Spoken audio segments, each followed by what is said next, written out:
Good morning and welcome to Broker Briefing, Australia's premier digital platform for brokers and investors, live streaming video presentations from ASX-listed companies. I'm Jane Morgan and thank you for joining me today for our November Mining and Resources Investor Webinar, live streaming across Zoom, YouTube, brokerbriefing.com, Twitter and Facebook. So today we'll be joined by 5 companies: Belararox, Mont Royal Resources, ENRG Elements, Aurumin, and Mackerel Metals. Up first, we are joined by Belararox with the ticker code BRX, a mineral explorer focused on securing and developing resources to meet the surge in demand from the technology, battery, and renewable energy markets. To tell us more, today I'm joined by Managing Director Arvind Misra. Good morning. Good morning, Jane, and thank you to you for inviting us to talk to your audience. Belararox is as in your introduction you said, is a company that is focusing on exploring for battery minerals and the future-facing metals required for the decarbonized world. And we are mainly focused on a project which happens to be in New South Wales in the famous Lachlan Fold Belt. We're a relatively new company. We only listed in January this year. And since listing, we have accomplished a lot of work, which obviously we have announced over the time in the last 9 months. When we listed the company, we had this project Belara, which was already had a JORC 2004 defined, which was done by previous owner Aurumin, and which drilled several holes and historical holes drilled by Rio Tinto and all combined all of that, they produced a resource. So one of the key goals or the key objectives of the IPO money that we raised were to go and convert that 2004 resource to 2012 code. And we promised that we will go and do a lot more geophysics work, which is gravity and IP and some magnetics work.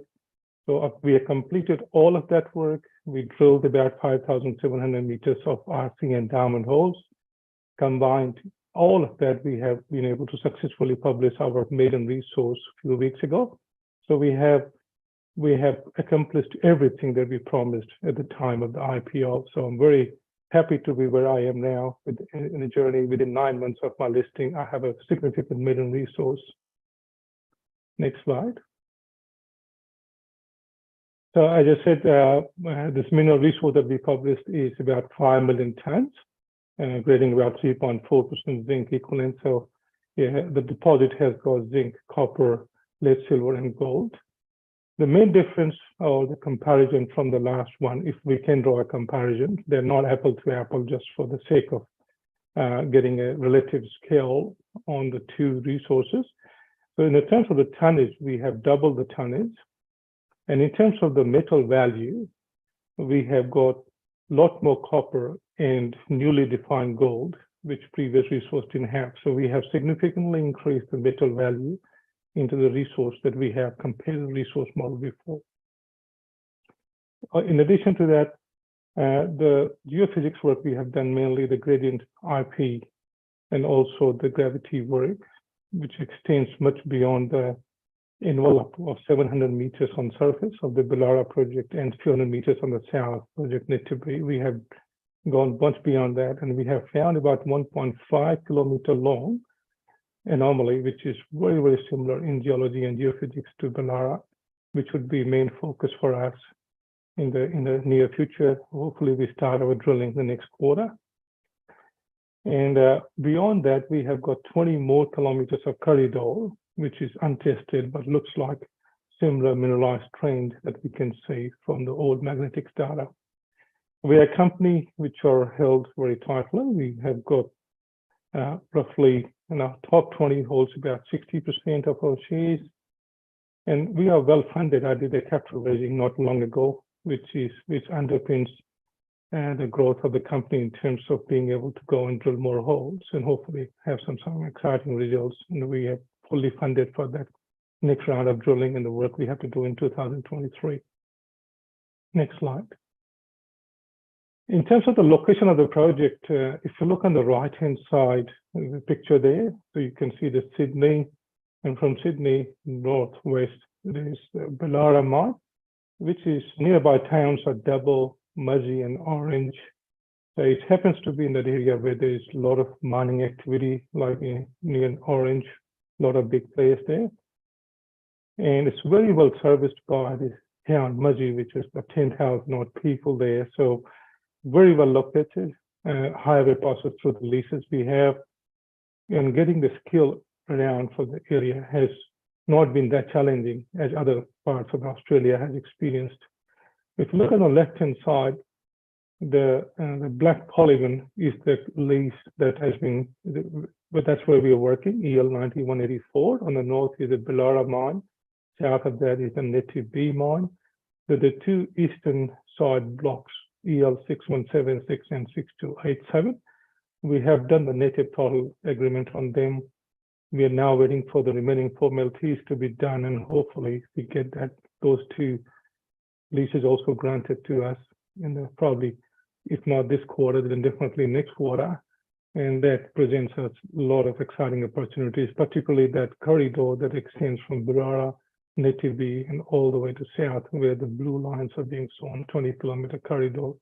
And then the prospectivity on the most eastern side of lease is known for some old illegal working, and nobody knows where the gold that were mined before comes from. So some exciting opportunity in that area. Next slide. This slide just shows that the red line on the left-hand side is the extent of Belararox, the old resource boundary line, and all the holes we have drilled, which is basically all the red dots and the black dots of the holes that all been drilled by the previous owners, Ironbark, Rio Tinto, and others. So a lot of holes there, which obviously have been used to produce inferred resource by our competent person. And in this case, we have used SRK to do the assessment. On the second right-hand side, the picture shows that Native B, the holes that we drilled again in the red color, and the old holes in the black colors. Next slide. This is quite exciting and telling. As you can see, it shows where the high grades are and how they are sort of trending. You can see the trend south, north and below, and it looks like high grade concentration is happening in that area, which is represented by the black, the pink, and the red color. And it looks like the ore body continues on for the south. We obviously have had some very good hits. You can see that listed on the right-hand side, there's 7 meters of very high grade zinc, 2.5%, in the copper about 2.5%, and in the core of that is 3 meters at 4.73% zinc and 5.85% like that. So on the surface, it seems like very, very rich in copper and also zinc. But as it goes down, particularly on the northern side, there are some very thick intersections like 9 meters and 16.5 meters in terms of zinc equivalents. Those thicker intersections could be up to 5-6% zinc equivalent. We're very excited about this plunge that's going south that we have identified, and we're planning to drill some holes to see whether this continues on beyond the envelope that we have. Next slide. This is just a typical intersection that shows, as you can see from the top, and it looks like ore body thickens as it goes down. At the top, it's like 5 meters to 7 meters in some holes. And the bottom, you can see 16.5, and combine this hole at the bottom, we have 13.5 meter thickness. It bodes well for the future resource upgrades, particularly if we are able to hit thicker and deeper holes outside the envelope that we have drilled so far. Next slide. Now, this is the most exciting part of my next part of the work that I'm going to do. So this old drilling and the old resource envelopes is shown there by pink color, and that's only extends about 150 meters below. That NBRC 002 is the hole we drilled to test the depth, because previous holes were only about 70 to 100 meters, and it came out with good results, 6 meters at those grades, 2.1% zinc and 0.19% copper. So it shows the depth extension there. But more importantly, if you look south of that pink color envelope, there's an old shaft. And there has been no drilling. And there was some great rock chip samples there. There's been no drilling done from the southern boundary of the resource to the shaft, the old workings. There are about half a dozen shafts, old workings, which were mined for very, very high grade copper. May I remind you, for the information, that the historical mine between Belara and Native B, which were done around World War time, they were mining 3 to 5% copper and 2 to 4.5 grams per ton of gold and some silver. It is known for very high grade copper, and there has been no drilling. So that's where we are drilling next. I mean, I don't know why they didn't drill. Probably because the terrain is a bit more steep there. So we are working on that now, making new access and getting all the other things ready to start the drilling there. And beyond that, we have 1 more kilometers beyond the shaft shown there. So total of 1.5 kilometers, very, very prospective, and Belara lookalike in terms of geology and geophysics that we are looking forward to drilling, and we remain very excited about that part of our project in the next step of our journey. Next slide. And that's a typical intersection shown here again. As you can see, NBRC 001 and NBRC 002, and remains open at depth. And obviously, as I discussed in the previous slide, along a strike about 1.5 kilometers is very, very prospective. Next slide. This is the magnetic inversion shown here, which is a long section. It shows the potential. You can see the black outlines around those thick red colors, which are the current resource, defined resource. And you can see there's plenty of potential, both south of Native B, depth extensions, the plunges, and probably between the Belara and Native B, there are some very high magnetic highs that we have seen in other geophysics results showing very high intensity. They also look attractive to see if there are some parallel trend from Belara to Native B on the eastern and western side. Next slide, please. These 3 slides shows very zinc anomalies and matching them with the 3 different types of geophysics work we have done. So on the first one is results and overlaid with the magnetics. On the middle one is a soil overlaid with gradient array IP, and the right one has soil with the gravity. And as you can see, with all of them, it shows that it matches very nicely with all the 3 results. And that's why we believe the geology and geophysics results of the southern portion of the Native B is the most prospective part, and it looks very, very similar to Belara in terms of geology and geophysics. Next slide. And beyond that, the corridor, starting from Belara and Native B south all the way, similar rocks looks like, and the train carries on. This is where the next stage of the work will be drilling the south of Native B, and then also we'll be flying some drone magnetics to cover that part of the 20 kilometer and see if we can spot similar kind of responses that we can get from the rock and plan our further detailed geophysics in on-ground work. Next slide. So what's coming in terms of our upcoming program and matching announcements with them? Obviously, we have published them already this time. We are finalizing our drill planning, getting all the approvals in place, and working with the prospective contractors. All that work will be done this quarter.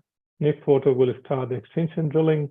Also, we'll start the regional exploration of potential extension and repetition of massive sulfide mineralization. And we'll be also commencing the drilling at our project in Western Australia, which is a gold project near Coolgardie. And beyond that, hopefully we update the resource with the results we get into the drilling, from the drilling, and we'll publish the global results, and we'll also define regional targets based upon the work that we plan to do. Next slide. So in summary, just have to move my slide, just 1 minute. In summary, we have completed maiden mineral resource estimate in accordance with JO 2012 code over the historic mines at Bellara and Native B. New geology targets identified along the strike extensions of known Bellara and Native B mineralization, which will require significant exploration drilling. Belararox is fully funded for phase 2 drilling at Bellara and Native B extension and scoping of regional exploration potential. We will commence the drilling probably next quarter, hopefully February, maybe even January, as long as rain stops and we have some dry spell, we'll commence the drilling. Thank you very much for the opportunity. I'm happy to take questions if there are any. Thank you for the great presentation, Arvind. We have had a couple of questions, so let me jump into them. So following the maiden mineral resource estimate that you put out earlier this year, can you provide further information on the level of upgrade that you'll be targeting? Oh, look, it's very hard to put a number without having done the drilling, but I can just give you some estimation or some rough guideline. So far, we have covered a strike length of 700 meters at Bellara and about 200 meters at Native B, called 100 meters of strike length. At Bellara, we have done 300 meters at to depth, and at Native B, it's about 150 meter average depth.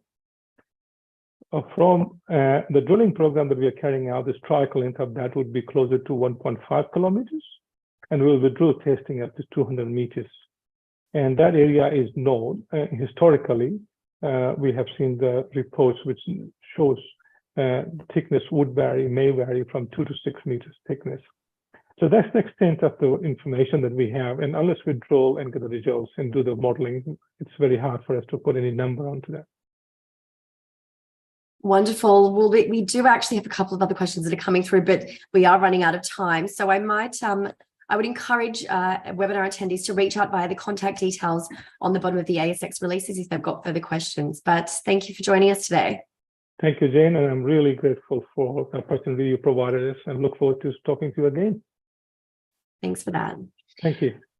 So up next, we have a presentation from Mont Resources with the ticker code MRZ, a company fast-tracking exploration across 2 greenstone belts located in the Tier 1 mining jurisdiction of Quebec, Canada. To tell us more, today I'm joined by Executive Director Pete Roos. Thanks, Jane, and thank you for you and your team for having me on today. I'll bring up your presentation. Yep, I'll wait for the presentation that's just about to come up. Great. I'll get you to click onto the, yeah, that's great. That slide's good. Mont Royal exploration company has been listed now for 2.5 years. The business was set up really from the point of view of a true eagerness and desire to take advantage of Quebec in eastern Canada as a really exciting exploration destination, which quite frankly has been massively underexplored and by undercapitalized junior companies, particularly on the TSXV. Next slide, please, Jane, to the board. Corporate snapshot. Look, a very tight capital structure. We've raised capital just once since IPO. 67 million shares on issue. We're very well funded at the moment into 2023 with $4 million at bank, and we sit with a very attractive $9 million enterprise value, $13 million market cap. Next slide, please. Getting back to the genesis of the business, Michael O'Keefe joins me on the board, along with Gary Lawler. Michael probably doesn't need much introduction to the Aussie capital markets, known well for a very successful transaction with Riversdale Coal, as well as Riversdale Resources. Riversdale Coal sold to Rio Tinto in the around 2012, I believe. Very successful result. He currently chairs Champion Iron, which is obviously a very successful iron ore production business. Michael is based in Montreal, and I'm based in London. I'm regularly over in Canada with our counterparties and our project operators. Gary Lawler is a corporate lawyer, also sits on the board of Champion Iron as well, which rounds out a very tight and neat, lean board. That's generally how we like it, with very low G&A expenses. Next slide, please. Look, diving into the projects, we started our entry into Quebec with the Wapiti project. We are farming into Wapiti to earn 70% interest by spending money in the ground. It is operated by a TSXV company called Azimuth Exploration. Azimuth are very well known. They're known as project.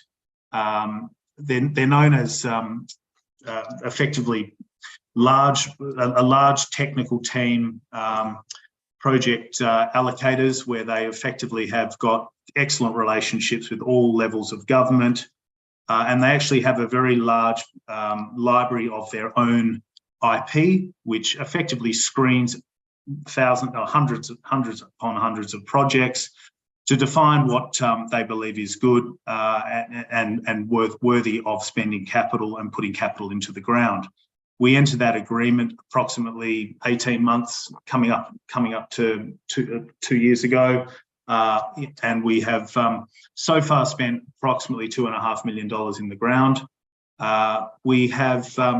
We've just completed our third campaign of drilling with Azimuth as operator, which has actually, returned a very attractive discovery hole, which was reported to the market back in at the beginning of July this year, which included 3.3 metres of just under 2.7% nickel, 1.3% copper, and some cobalt. The strategy and the project all started off from complete greenfield. So this is a complete virgin discovery, which we're all very proud of, and we have followed on with 2 extra campaigns of drilling. We continue to be very encouraged by what we're seeing there. We are waiting for results to come back from the phase 3 assays, which we hope to be back before the end of the calendar year. So yeah, as I said, Wapiti is located in the lower East Main Greenstone Belt. The Northern Lights projects are in the upper East Main Greenstone Belt, and they are comprised of three main assets in that collection. It's a much larger land package, and really for the past year, our attention has been mainly focused on the East Main Loran project, which I'll dive into in a few extra slides down the presentation. But that is we carried out a very extensive soil survey to effectively hone in on our maiden drill program there since entering into the option on that property. And the Taku project, we carried out some geophysics. So we did a ground EM survey, which has uncovered 8 conductors, which are effectively drill ready. Both of those projects at Northern Lights, we can carry out drilling in the winter, and a lot of work is being done at the moment to be prepared to take advantage of that. Next slide, please. And again, thanks. And again, thank you. So yeah, progress to date. You can see here we've completed just under 4,000 metres of drilling at Wapiti. Again, no operational issues. Azimuth are an excellent operator. We have a fantastic working relationship with them. We regularly meet a couple of times a month in technical committee meetings, and we are very happy with the operational progress of that joint or of that option agreement that we're in. Once we reach the 50% interest in this asset, which will be once we spend 4 million Canadian, which we're not far from, there'll be a decision to take over operatorship if we choose to, or maintain Azimuth as the operator. And then we have the exclusive right to go to 70% of the asset by spending an additional $3 million. Next slide, please. And next one again, please. So yeah, this is obviously explaining our maiden discovery. I'd encourage the listeners and viewers to go back to the press release that was put out on June 30 this year, which obviously details that in more detail. We're very proud of this. Obviously, this discovery. It is actually ranked as one of the, if not the best, nickel intersection in the James Bay region ever recorded, which obviously we're proud of. However, we're very focused on trying to delineate the source of the mineralisation by carrying out these follow-up programs. So what we've seen in the phase 2 hasn't delivered the exact grade we wanted to see. However, we are seeing a lot of smoke there, and we're also seeing that we're in a nickel mineralised system, and nickel sulfide ore bodies, as all viewers would probably be well aware, they do take a lot of drilling and a lot of good fortune, but at the same time we are still seeing grade in every hole, and we are working hard to delineate the source of the mineralisation. These intrusive ore bodies typically are very steeply dipping, and they are low tonnage, high grade resources. And again, I'd encourage viewers to go onto our website where we have a couple of analogues. There is an asset owned by Lundin Mining in the state of Michigan called the Eagle Mine, which is which our operator Aurumin think that we have a lookalike ore body potentially, all things going to plan, that similar to what they have there, which is around a 5 million tonne ore body at around 3 to 3.5% nickel. However, we're at way down at the early stage of that spectrum. The third phase of drilling, as I said, is complete, waiting for assay results. Assay results turnaround has actually improved significantly, which is pleasing. They were very slow during COVID. Next slide, please. This again just shows the drilling that we've completed throughout the calendar year to date. Next slide, please. Recently we were very pleased to announce that we have actually, through field work, which was carried out in the autumn months, we found a completely new lookalike surface discovery with a magnetic footprint of 1,000 metres by 400 metres, which is almost completely similar to what we found with the first anomaly, or the first intrusive surface discovery where we've been drilling to date. So it's on the property. It's 2 kilometres to the north. We're going to be carrying out some more geophysics on that to identify the conductors that we want to go ahead and drill. And that can all take place in the winter months, which is very pleasing. So we don't want to sit still. We want to keep going ahead and delineating that. So yeah, look forward to keeping the market updated on that second feature at Wapatik, which is very encouraging. Next slide, please. The final thing I'll leave on the Wapatik project is the gold potential. So we did actually enter into this asset initially with a gold and copper focus. And obviously the nickel discovery has been a fantastic development, showing that it obviously has got base metal potential as well as precious. We reported to the market recently that we've had some very nice high-grade surface results, which we plan to carry out more exploration on by way of IP survey throughout the winter, which will lead into drilling at the gold at the gold targets. Which, looking at that map there, you'll see that there's a high concentration of those results on the left-hand side of the screen, or the western side of the map. So that will be our focus coming out of the winter season. But at the same time, we can carry out IP in the winter, which we will carry out. Next slide, please. So look, this really goes through what I've just described, which will be some more drilling at the existing nickel, copper, cobalt feature. There'll be gold exploration, which I've just explained, an IP survey, and some more geophysics. So a busy winter season, which is obviously the March 23 quarter, and then a lot of work will flow into the spring and summer season up in Canada. Next slide, please. So yeah, so getting into the Northern Lights collection of projects. So as explained, it's approximately 300 kilometres away northeast, and it's in the upper East Main Greenstone Belt as I've described. Next slide, please. So yeah, so here's a map of our tenures that we own.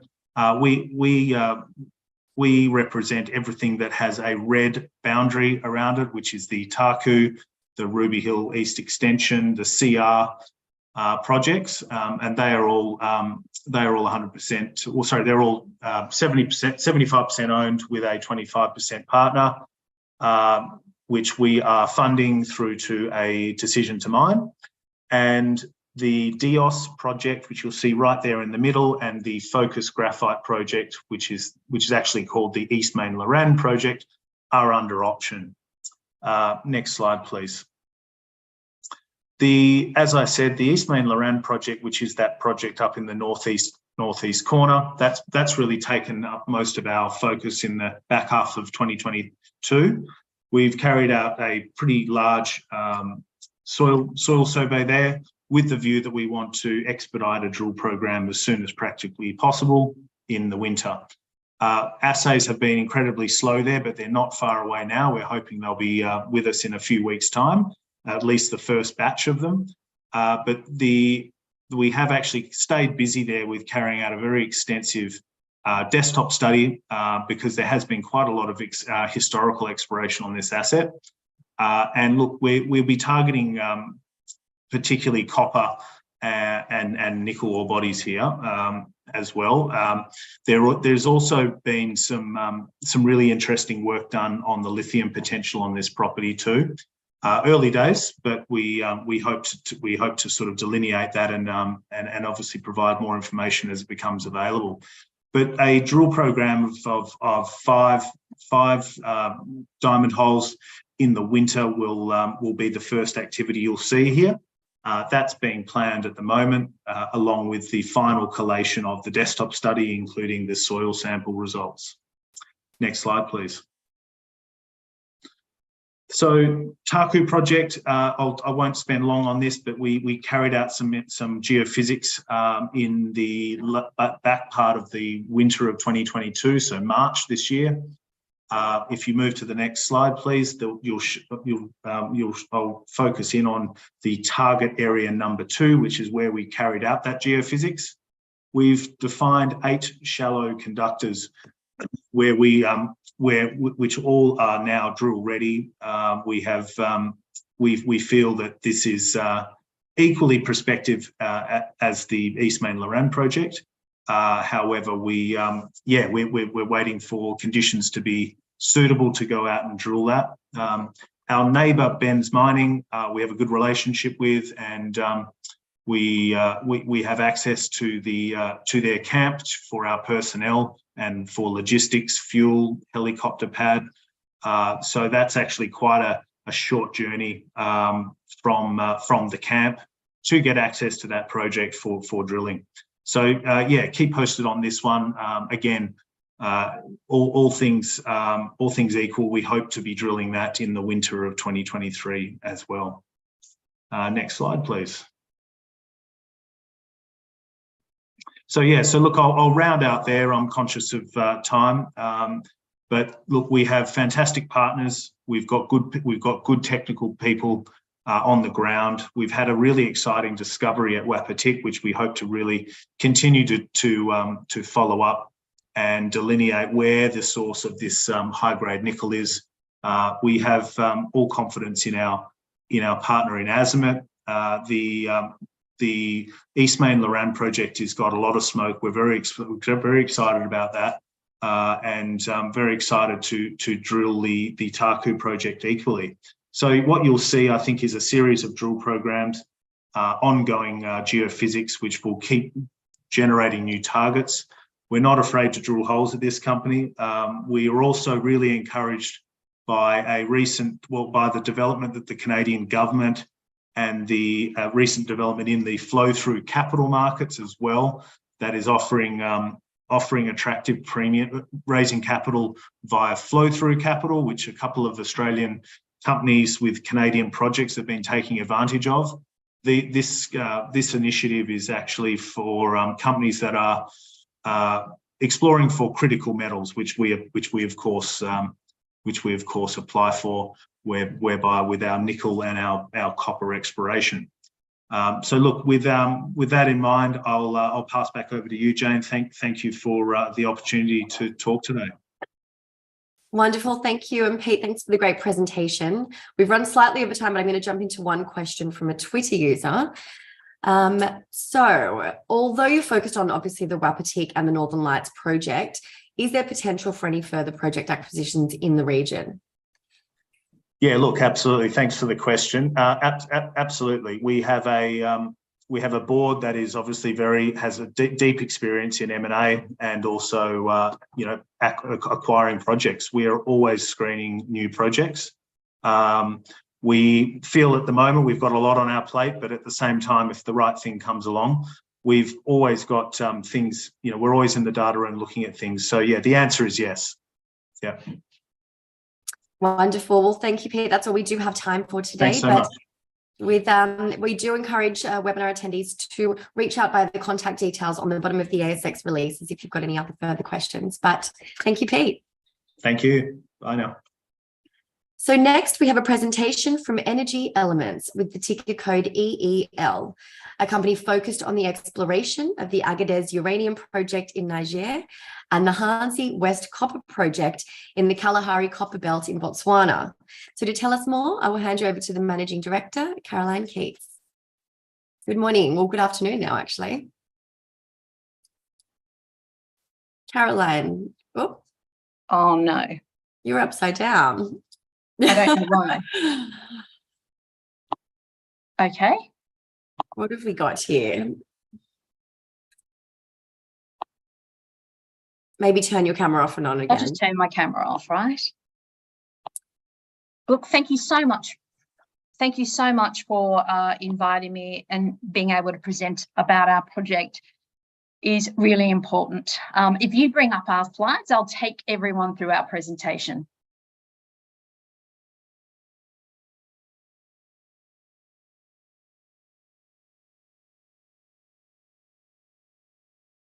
Thank you. I'm Caroline Keats. As Jane's indicated, I am the Managing Director and CEO of ENRG Elements. If we could just move to the slide with the map on it. ENRG Elements, we're an ASX listed, we're African-focused exploration company. We have uranium assets in the uranium-rich Tinmesoy Basin in Niger, and we also have copper assets in the Kalahari copper belt in Botswana. We go to the next slide. Over the last 12 months or so, it's been an incredibly important time for the company. As a board, what we've done is we've refocused our efforts. We wanted to be part of an industry that supported clean energy and decarbonisation.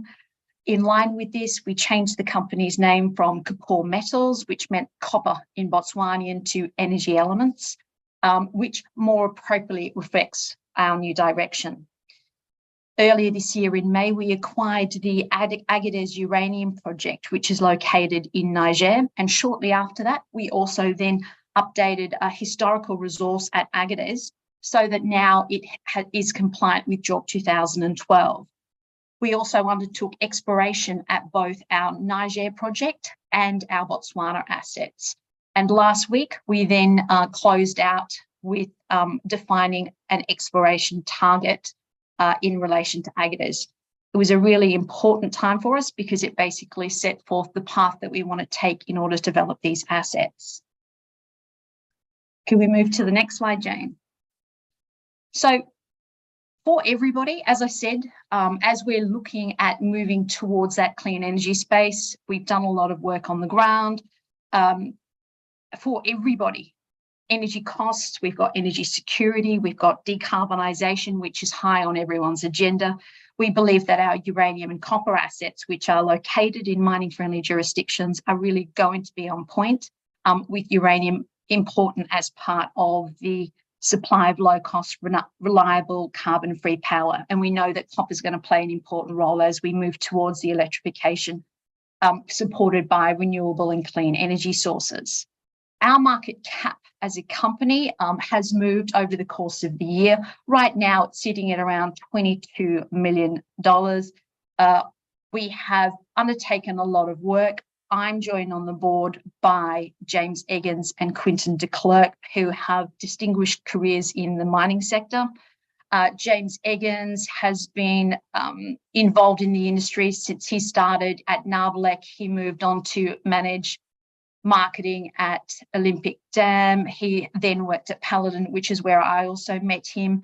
And he sat on the board of the World Nuclear Association and also the Copper Development Centre. Quinton de Klerk is a mining engineer. He's a mining engineer and operates as a principal at Cube Consulting. He essentially converts resources to reserves. My background, I commenced my career as a lawyer. I moved in-house, took on senior legal, corporate services, commercial roles. And in 2019, I was appointed the managing director of Tiger Resources, which is a copper producing company in the DRC. I've spent a lot of time, in fact, a lot of our directors have spent time operating in Africa. I've spent a lot of time in Malawi, Namibia, DRC, Cameroon, South Africa, and now also Niger.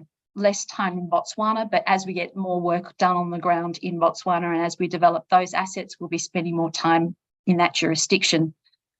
Earlier this year, we did a raising, and a really important party came on board as a cornerstone investor, and that was Kevin Bambra. And Kevin Bambra has been a real promoter of the uranium sector. He was the president of Sprott. And he has really supported the project and helped us access the North American markets. Can we move to the next slide? Our flagship project is our Agadez project. It is located, as I said, in the Timisoy Basin, which is surrounded by companies that have operating mines and also significant deposits. Our Agadez project has a shallow inferred mineral resource of 16.5 million tonnes. It has a grade of 295 parts per million for 10.7 million pounds of U3O8 equivalent. We like these assets, and when we looked at acquiring them, we considered three factors as being incredibly important.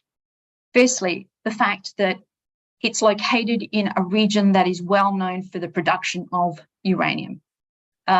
It has the same geology as the Aurumin mines that have been operating and producing in the region for around 50 years, and also has similar geology to the significant deposits that are held by Global Atomic, who is listed on the Toronto Stock Exchange, and also as GoviEx, who are listed on the Venture Exchange. Our tenements are sitting on the bottom left in the green, and they represent 726 kilometres squared. We also have an application in that we're ready to be granted to us, and that's the Ekazan application, which is in the red block. The other reason why we like these assets is because there's been a lot of work that's already been done on the ground. Before we even acquired these assets, there was 24,000 metres of drilling already done. It started with the French government, who undertook a drilling campaign. They undertook radiometric studies, and they identified it as an area of interest. In 2007, NGM Resources, an Australian-listed company, acquired these assets. They did 9,500 metres of drilling on the tenements that we now hold. And in 2010, they announced a shallow inferred mineral resource, albeit under JORC 2004. Paladin Energy then acquired these assets in 2010. They did 6,500 metres of drilling, and their drilling program essentially confirmed that there was mineralisation at depth similar to the deposits that are held to the north of the company. So that was really important. Unfortunately, following Fukushima, Paladin then handed back the tenements. Unfortunate for Paladin, fortunate for us. They handed back those tenements back to the government at a point in time when uranium prices were sub $20 a pound. We acquired these assets from Endeavour Financial, who acquired them off the government in 2017. So we finished that acquisition in May this year. And earlier, prior to the acquisition, we also acquired historical exploration data on those tenements from Paladin. And that's basically allowed us to get on the ground and avoid having to spend a lot of time, effort, and money redoing work that has already been done. This historical work has also been a fantastic platform for us to springboard off our own exploration efforts. The other reason why we like these assets, sorry, Jane, stay there for a moment. The other reason why we like these assets is because Niger is a strong jurisdiction for uranium. It's consistently been one of the significant producers and largest producers of uranium globally. And as I've previously said, Niger has been producing uranium for at least 50 years. We have strong government support. Government are particularly interested in encouraging foreign investment. In fact, we're working with government in Niger in order to identify other pieces of strategic land that might be of interest to us. The country has a strong uranium mining culture. You've got trained workforce in the region, and you also have the relevant infrastructure. One of the other things that ticks the boxes for us is the fact that Global Atomic and GoviEx have been operating in the region, as well as Orano, but the Toronto-listed entities, the fact that they've been operating over there for a significant period of time, they're on the point of development. In fact, Global Atomic have had 800 people on site most recently in order to do a blast, in order to commence their underground mine work. So that's been really important for us. Next slide, Jane. Last week, it was really important for us as we defined our exploration target. We were able to identify the exploration target based on the historical work that's been done, our understanding of mineralization across the tenements, and also because of our understanding of the regional geology. So the exploration target that's been defined is now between 90 to 130 million pounds of U3O8. We're looking for a grade of between 300 and 400 parts per million, and we're looking at an average mineralization thickness of between 2 and 5 meters. In addition to that, we've also identified a drill program which will be implemented in stages, and that drill program comprises 20,000 meters of drilling for around 379 holes with an average depth of 50 meters. This program is really here to test our exploration target. The objective is to further expand upon our resource at Tarkadit, and also to identify new areas of mineralization across our tenements. Jane, do you want to move forward?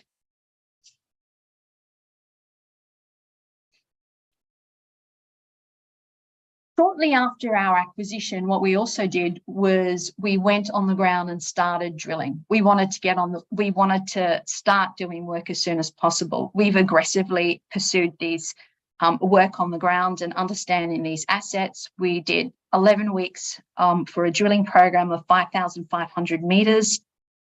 The drilling program focused in and around that resource at Tarkadit, and our initial results have been really encouraging. We saw mineralization from surface to a depth of around 40 meters, and mineralization remains open in multiple directions. The highest grades that we saw came from 3 holes that were located within the Tarkadit Centre, and the grades were between 1,100 to about 2,200 parts per million, and the intersections were around 2 meters. We're currently waiting on the assay results from the diamond core from that exploration program. We'll look to receive them by the end of this year and update that Tarkadit resource in Q1 next year. We're also waiting on the soil sampling program assays, which we will receive by the end of this year and also release to the market as soon as we've got that. and had the opportunity to review it. So we've still got quite a bit of news flow coming from Targeted and our most recent drilling program. Next slide, Jane. So that was essentially the drilling program, but I won't go into any further details about that. I'd want to talk to you about our Botswana tenement, which is on the next slide.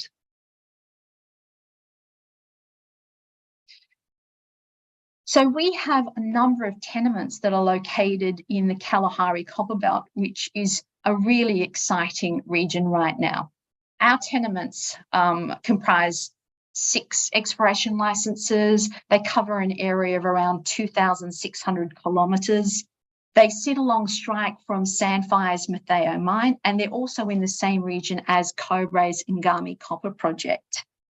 We've recently completed an airborne electromagnetic and gravity survey over the Kara Dome, which comprises part of the tenement area that we hold, and we're waiting on the results of the interp and the lithological study. Once we've received those results, which we should receive in the next couple of weeks, then we will look to announce to the market the results of that survey.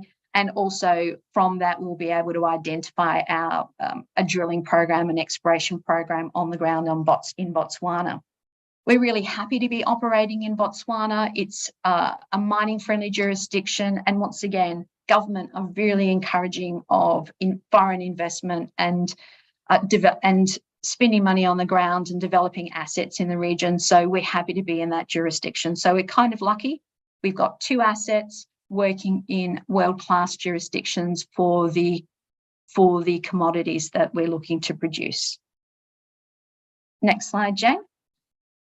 I think I've talked mostly about what we will be looking to achieve in the near future, the soil sampling program, the drill results from Targeted, which will follow up with a resource update in Q1 next year.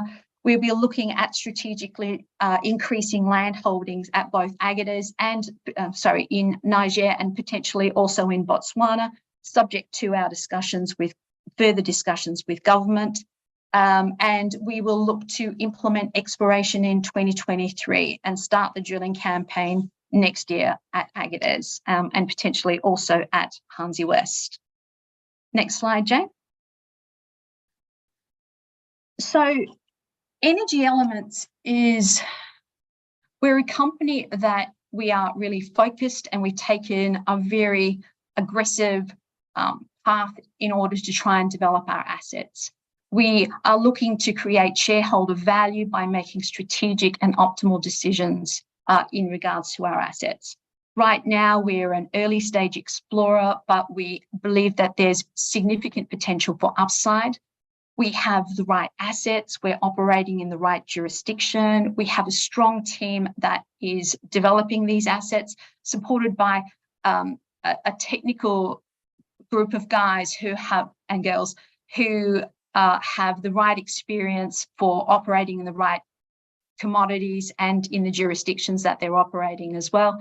And certainly considering where we're looking at with regards to moving into a period of time where clean energy and the production of and moving towards the electrification of renewable energy systems, both our uranium and copper projects are both on point, and we look to be part of that pipeline of production for those assets and for those commodities moving forward.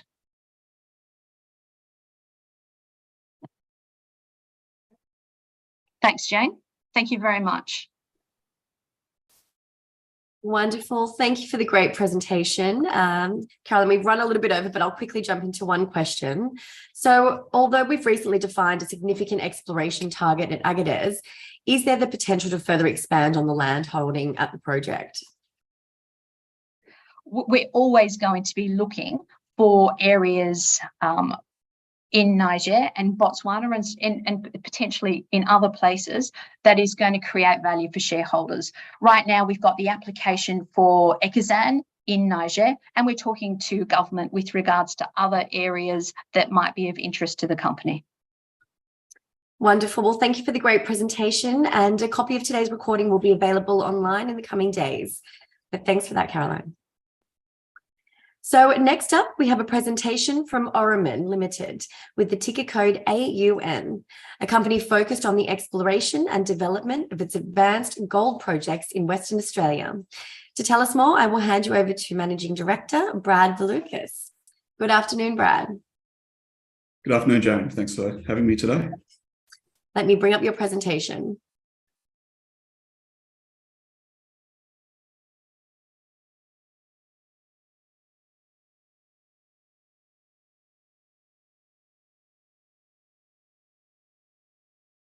Whenever you're ready now. Thanks, Jane. So thanks for the introduction. As you said, we're gold focused. We're Western Australia. Relatively simple story. We've got resources, we've got good ground, and we intend to take them through to development and pour gold bars. Next slide, please. So we listed just almost 2 years ago now. We've had a firm focus on building a mining company from before the time that we listed. We've got a good board and management team, plenty of experience there in development and operations. 2 advanced regional gold plays in WA, Sandstone, now with the 946,000 ounce resource, as well as our Southern Cross assets. Interest of time today, I'll just focus on Sandstone. We've been delivering on our growth ambitions. Sandstone certainly bedded in, delivering on its upside potential. We've updated the first resource there, and hopefully I can show people that may have looked at the project before that really this is a different project to what it was 12 months ago.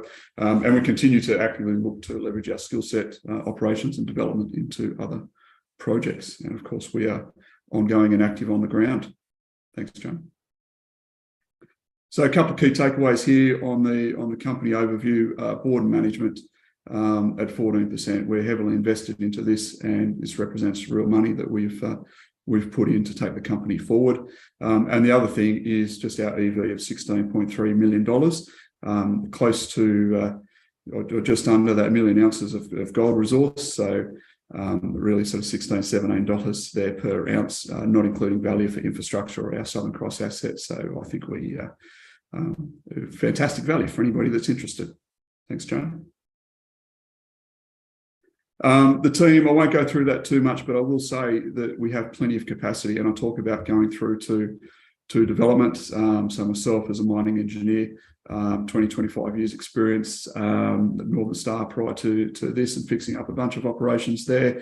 Also on the board, Sean Day, corporate finance, previously Northern Star as well. And then I've got some great people in the business. Project manager at Sandstone, used to be the head geologist at Jundee as an operation. He's come there to take that on as a project.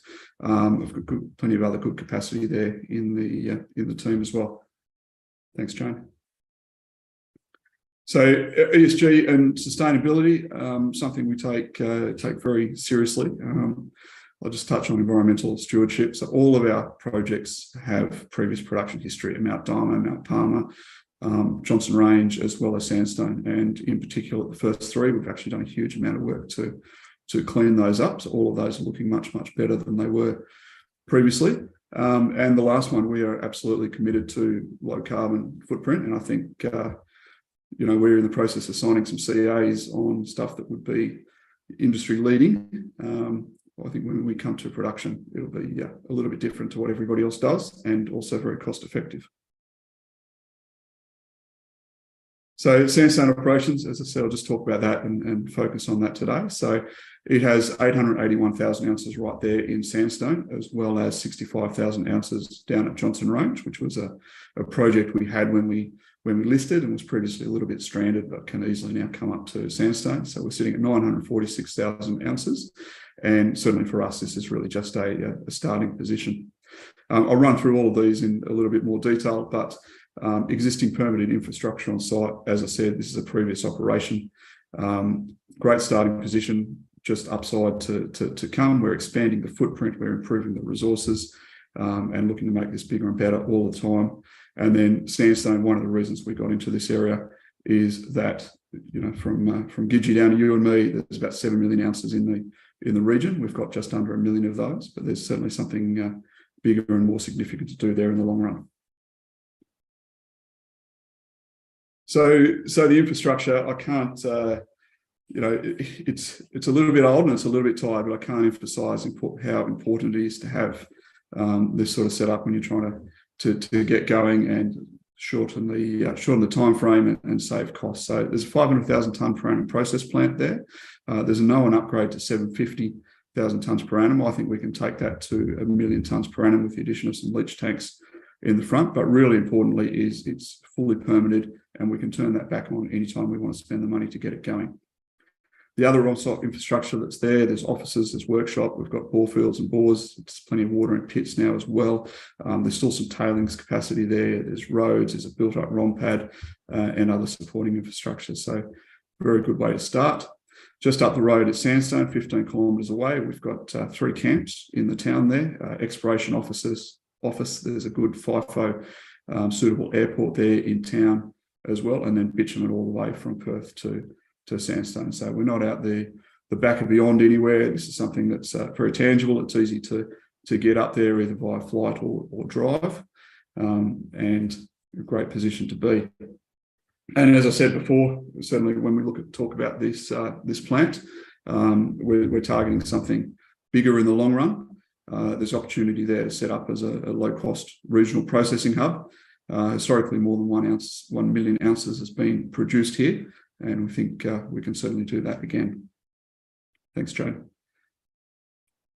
So our Central Sandstone resources, as I said, we've got 881,000 ounces there, 1.5 grams per tonne, 18 million tonnes. We've just increased that from 1.1 grams per tonne, and that's a direct result of getting in there and targeting drilling into places where it would add the most value.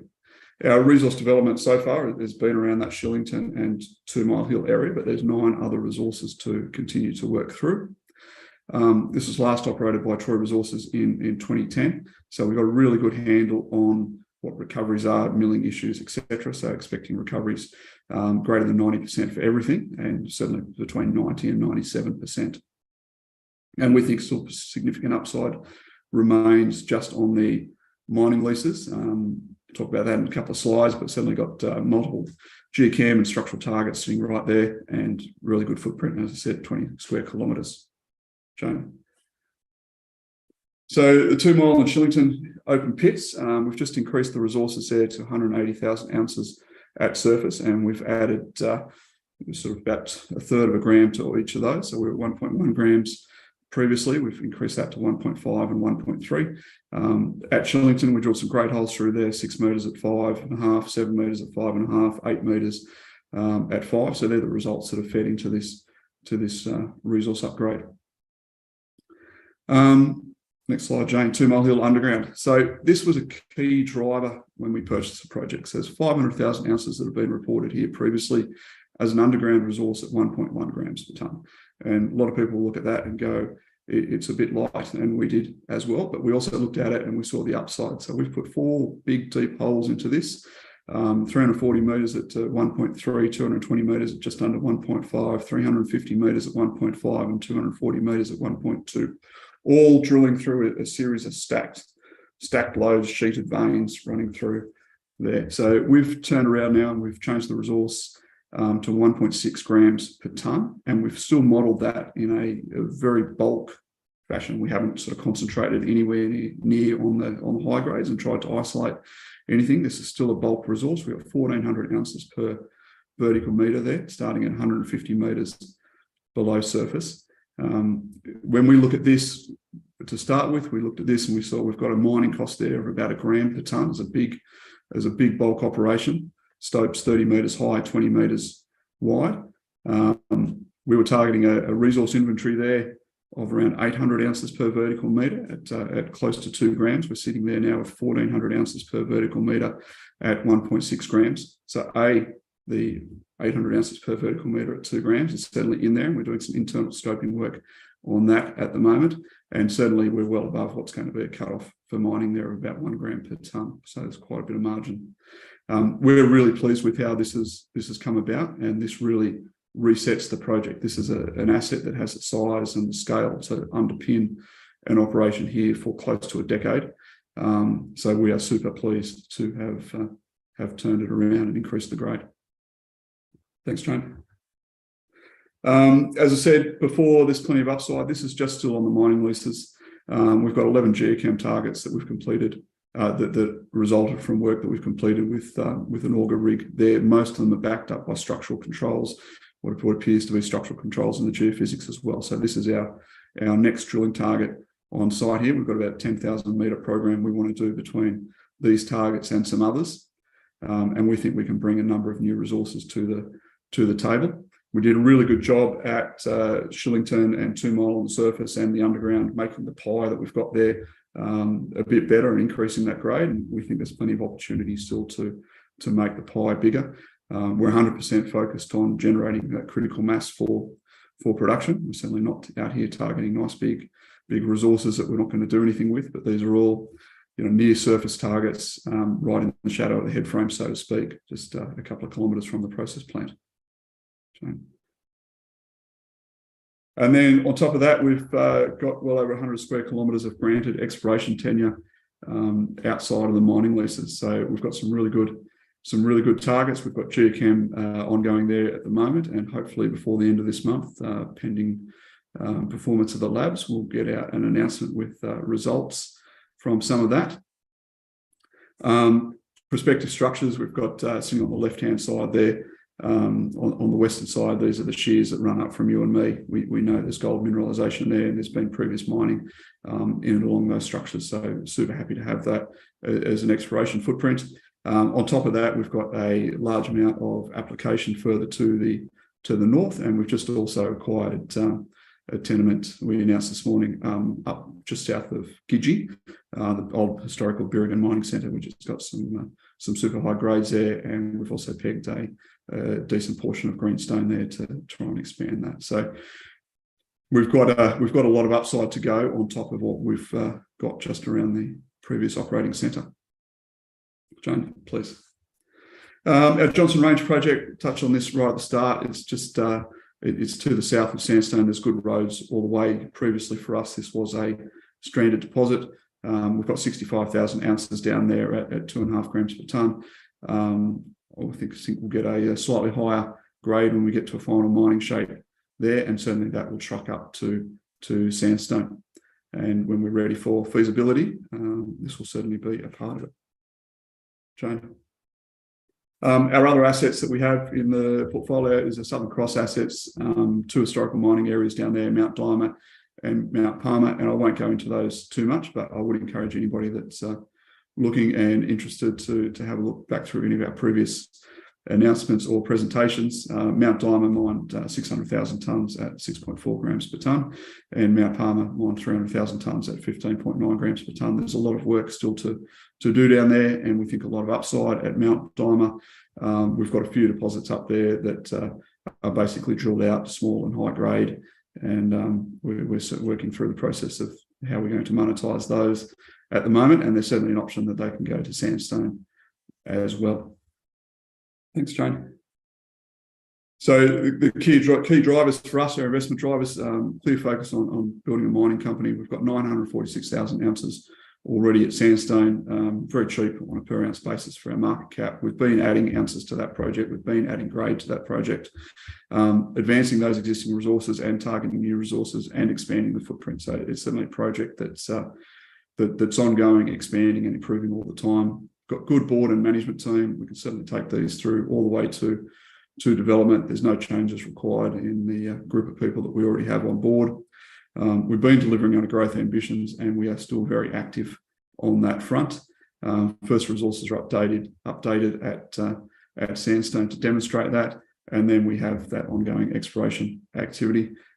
As I said, Sandstone's that dual focus of optimising existing resources. It's not a greenfields project by any means there, and we're advancing those new targets to add in more resources, and geochem results out soon and drilling to restart on those new targets. So expecting a constant flow of news at that time. Anybody that's interested, please feel free to contact us. Brad, thank you for the great presentation. We've had quite a few questions come through, so let me jump into them. So what is the estimated refurbishment cost of the processing plant? Jane, so at 500,000 tonnes per annum, we're talking about $20 million, and that includes new gravity circuit, new crushing circuit up front, and an upgraded milling circuit. That's about half the cost to build a new one. So it's certainly not nothing. It's a decent amount of money, but it's certainly a very good restart. We think we go to 750, 800 for about $40 million. Again, we're talking about half the cost of building a new one, and 1 million tonnes won't be too much different from that. Certainly, there's the opportunity to pick up a bit of decent secondhand gear around the place at the moment as well, and maybe reduce those costs. Wonderful. A couple of questions just on the life of mine. So do you have an estimate on the life of mine, and are you confident in extending this through further exploration or project acquisition? So life of mine at the moment, when we look at that 2 Mile Hill underground, we talk about that as underpinning future production. We don't want it to be everything, but it's certainly a really good base load that will come through. The current resource there now, we target to about 7 years.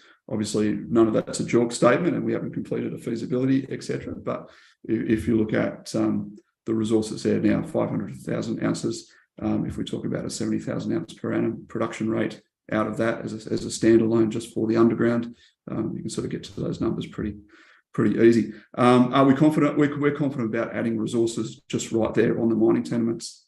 It's amazing, given the historic production area, how light some of the geochem and the historical work has been, and certainly when it was operated previously, it was really just focused on oxide, not necessarily fresh milling dirt, but just oxide soft material. So yeah, we're super confident that we can extend the project life.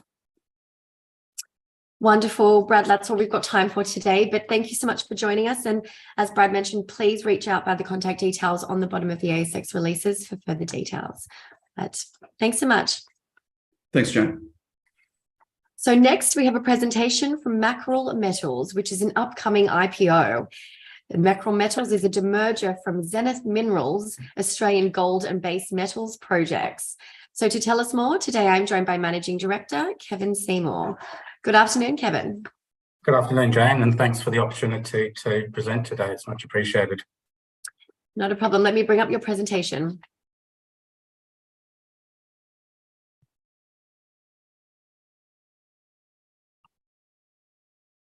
Okay, just quickly go on to the next slide. Thanks, Jane. And the obligatory disclaimers and forward-looking statements. And I'll urge anyone interested to please download and read the prospectus, which they can find on our website at www.mackerelmetals.com.au. Anyway, moving on. Mackerel represents the demerger of Zenith gold and base metal assets, as Jane mentioned, and they're located throughout Australia. We believe we've got a string of quality critical metal assets, advanced copper, zinc and silver, which we're planning to develop over the longer term. And in the short term, we've got some compelling gold assets, which we believe we can rapidly advance and monetize. We've got an aggressive exploration program planned over the next 18 months with over 11,000 metres of drilling scheduled. And that enables us to get a good, strong news flow out to the marketplace. We believe that the resource potential at our Aurumin zinc joint venture, where we're our funding partner, Rumble Resources, have announced that they're going to bring forward their maiden resource to the first half of next year, up from the second half. So that's going to give us another upkick in their share price and give a significant upkick in our share price when that resource is announced next year. At the end of the day, the Aurumin zinc joint venture pretty much underpins the value of this IPO with our 25% free carry. And you'll see from the quality of the other assets that we have that it's quite a compelling story to be told. We believe we've got a very strong board and highly credentialed senior management team to advance these assets and advance the company as we grow to go forward. Next slide, please, Jane. So we're hoping to raise between $6 and $10 million at 30 cents per share. If we get to the $10 million mark, we'll have around about 200 million shares on issue, cash and investments just over $11 million, market cap around $60 million, and an enterprise value just shy of 49 million. So there's going to be 167 million shares distributed in specie to existing Zenith shareholders, and we hope to gain another 33 million shares through this IPO process. Importantly, Zenith are staying on as shareholders. They're actually going to be acquiring into this IPO, and they're picking up $1.9 million worth of shares, so just over 3% of the company. We also believe that we have strong backing from the backers of EVM Metals, which is Zenith Minerals' funding partner, and their joint venture for their lithium exploration in Western Australia. Next slide, please, Jane. So looking at the board, myself, I'm a geologist, over 35 years experience, previously the General Manager of Exploration and Business Development for Ramelius Resources. Michael Naylor is an accountant. He's the MD of EV Metals, and he comes across to chair Mackerel. Andrew Bruton is a mining lawyer, and he's previously the CEO of MacArthur Minerals. Stan McDonald is a mining entrepreneur in Western Australia, was the founding director of Aurelia Resources, the founding director of Zenith Minerals, and he comes across to join the Mackerel board too. Next slide, please, Jane. So we'll quickly look at our West Australian projects first. We'll just touch upon the Aurumin project in central Western Australia. It's actually two projects here. Not only do we have the free carry on the funding with our joint venture with Rumble Resources, but we also have a large swath of 100% owned tenure in our own right surrounding the deposits. We'll then look down to the Split Rocks gold project, where we're farming in 90% of the gold rights from Zenith, while Zenith focus on the lithium exploration potential down through there. Next slide, please, Jane. So quickly, the Aurumin zinc joint venture, as I said, we're free carried through to a bankable feasibility study on this project, free carried on 25% equity. Funding partner Rumble have been very aggressive with their exploration campaign. There's over 50,000 metres planned this year, and it's to advance to a resource status next year.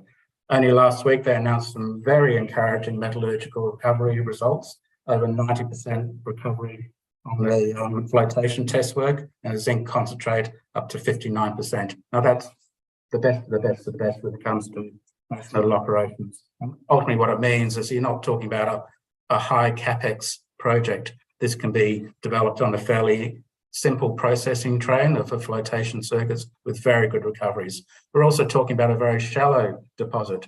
The exploration target that Rumble have announced between 100 and 120 million tonnes is open pitable. It's only down to 120 metres below surface. So it's very amenable to a relatively simple mining and processing milling operation. Next slide, please, Jane.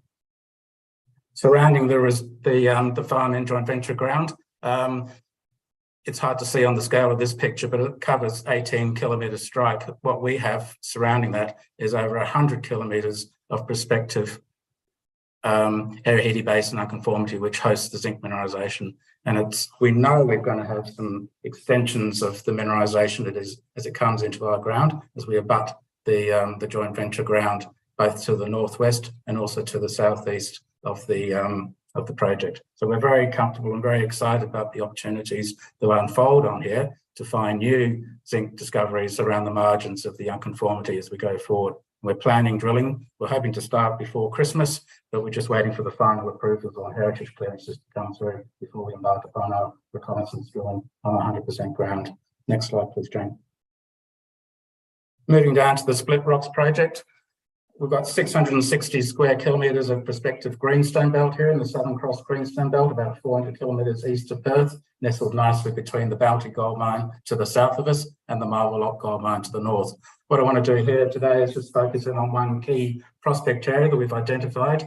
This Dulce Far North target extends over 1.8 kilometres strike, and the last round of exploration that Zenith had completed prior to deciding to IPO the assets was they drilled these absolutely bonanza intersections of 5 metres at 7.4 grams per tonne gold and 9 metres at 2 grams per tonne gold in the same hole. These are supported by intersections of 3 metres at 10.7 grams per tonne gold and 5 metres at 10.6, all over 400 metres strike. We're planning to do infill drilling and extensional drilling over the available 1.8 kilometre strike in order to get to a resource status on this project fairly quickly. We believe we can monetize this asset very quickly, and that's part of our strategy, knowing that we've got milling infrastructure close by. We've got the Marble Lock mill owned by Minjar, 40 k's up the road, and Ramelius Resources Edna May mill at Westonia, about 150 k's to the northwest of us. So we're very excited about the opportunities that can present from this sort of strategy going forward. Next slide, please, Jane. Moving now across to our Queensland projects, we'll touch upon the Devlin Creek base metal project west of Rockhampton, the Red Mountain project about 400 k's northwest of Brisbane, and then we'll quickly look at the Quara gold project south of Canberra in New South Wales. Next slide, please. So the Devlin Creek project, we already have a resource here, just under 5 million tonnes at 1.2% copper, 1.4% zinc, a little bit of gold, a little bit of silver floating around. But it's important, these are classic volcanic hosted massive sulfides deposits enriched in copper and zinc, and we know they're going to occur in clusters. We've got over 50 kilometres of strike of the prospective host lithologies, and we've already identified significant mineralisation as Snook Prospect 16 kilometres south of the resource. There's a number of airborne EM plate anomalies that haven't been followed up, and we're going to be targeting those over the field season in 2023, as well as drilling out potential extensions to the resource at Sulphide City. Next slide, please, Jane.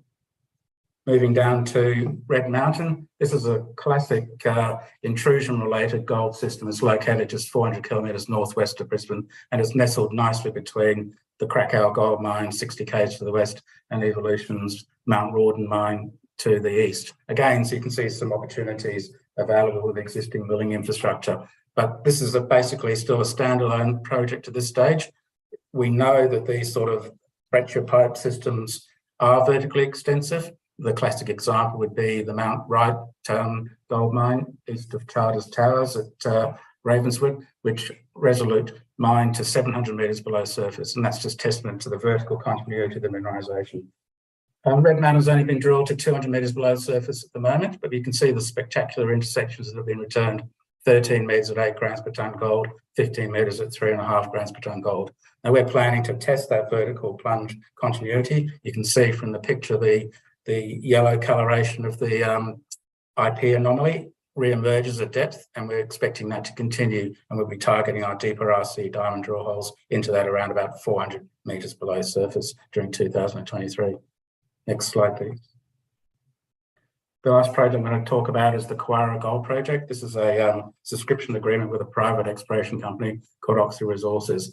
We're committed to, we've earned up to just under 27% of this project on the back of the intersections they hit earlier this year, including 21 metres at 5.1 grams per tonne gold, 19 metres at 3.6, 21 metres at 3.7. Now, what's compelling about this is it's the same sort of geology in the Lachlan Fold Belt as the giant Fosterville gold mine in Victoria.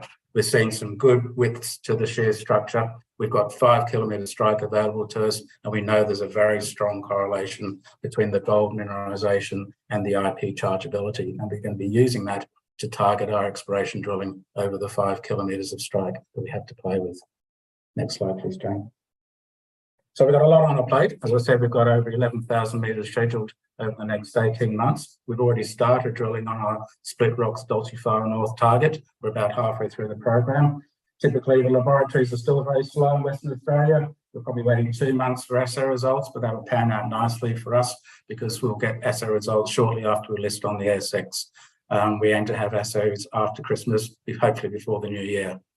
Our funding partner at Rumble Resources on the Arahidi Zinc joint venture will continue to maintain a good flow of assay results coming out of their ResDev drilling. As I said, they brought forward their resource modelling, so there'll be a good upkick in the share prices for both companies in the new year once the resource is announced. We're also planning our diamond drilling at Red Mountain and exploration drilling at Devlin Creek as the field season kicks off in North Queensland. We're just waiting for the weather to calm down a little bit.